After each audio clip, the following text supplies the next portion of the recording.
Hello student, তো দেখো আজ আমি তোমাদের একটি চিঠি পড়ে শোনাবো। আর এই চিঠিটা তোমাদের পরীক্ষায় একটি আসার মতো চিঠি। তো তোমরা দেখো কি চিঠিটা হচ্ছে কিসের, চিড়িয়াখানা দেখার অভিজ্ঞতার কথা জানিয়ে বন্ধুকে চিঠি। প্রথমে কি করবে, তুমি এই ডান সাইডে তুমি তোমার ঠিকানাটা লিখবে। ধরো তোমার নাম ধরো হচ্ছে তানিয়া কর্মকার, লিখলে প্রযত্নে তোমার বাবার নাম লিখবে, তারপর ডেটটা দেবে। ঠিক আছে, লিখে ফেললে এরপরে তুমি লিখবে কি প্রিয় অনু, এখানে তোমার যে বন্ধু আছে তার নামটা তুমি লিখবে। তারপর লিখবে নিশ্চয়ই ভালো আছিস, একটা অভূতপূর্ব অভিজ্ঞতার কথা জানাবো বলে এই চিঠিটা লিখছি।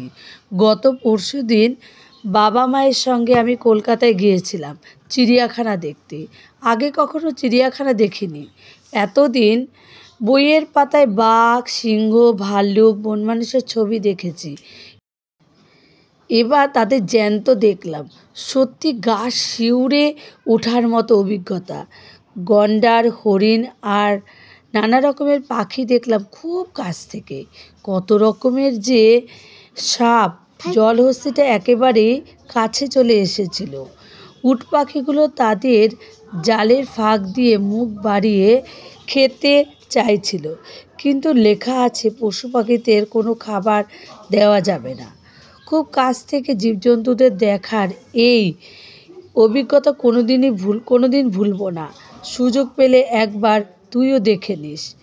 এরপরে এখানে লিখবে ইতি তোর সুহৃদ প্রিয়াঙ্কা, তাই তো? এবার তোমার নামটা এখানে লিখবে, প্রিয়াঙ্কার জায়গায় তোমার নামটা লিখবে।